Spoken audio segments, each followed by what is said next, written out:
Porte de Vincennes, aux abords de Paris, sans doute, malgré lui, l'hypercachère le plus célèbre du monde. Les fleurs, les pancartes et la police sont là pour rappeler ce qu'il s'est passé ici il y a 6 mois.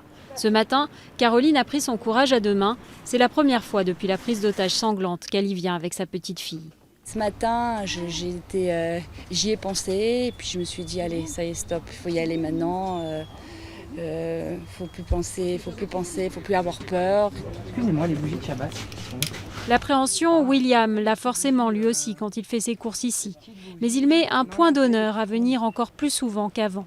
Ils n'ont pas gagné, on est là, on continue, même plus qu'avant, à venir. Et s'il se passe quelque chose d'autre, c'est la vie. Enfin, c'est dur de dire ça, mais c'est pas parce que éventuellement il va se passer quelque chose qu'on va pas venir.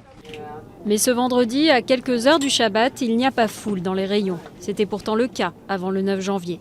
Le magasin a rouvert en mars dernier, 2 mois après les attentats. Il était hors de question pour ses dirigeants de le fermer.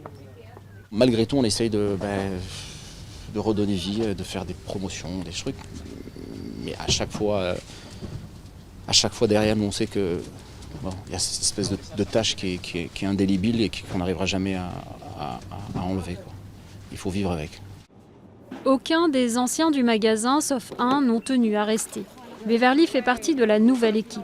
Elle a voulu venir ici car elle connaissait l'un des employés du magasin, une des 4 victimes d'Amédi Koulibaly.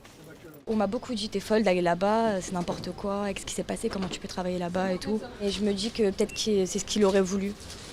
Et ouais, je suis fière d'être venue travailler pour sa mémoire et pour celle des autres aussi. Christian, lui, a remplacé le manutentionnaire, Lassana, devenu le héros de la prise d'otage. C'est ici que Lassana avait caché les gens au moment des drames. Comme sa collègue, Christian a tenu à venir travailler ici pour honorer la mémoire des victimes. 6 mois après la prise d'otage, que l'on soit employé ou client, venir à l'hypercachère est devenu un acte de résistance.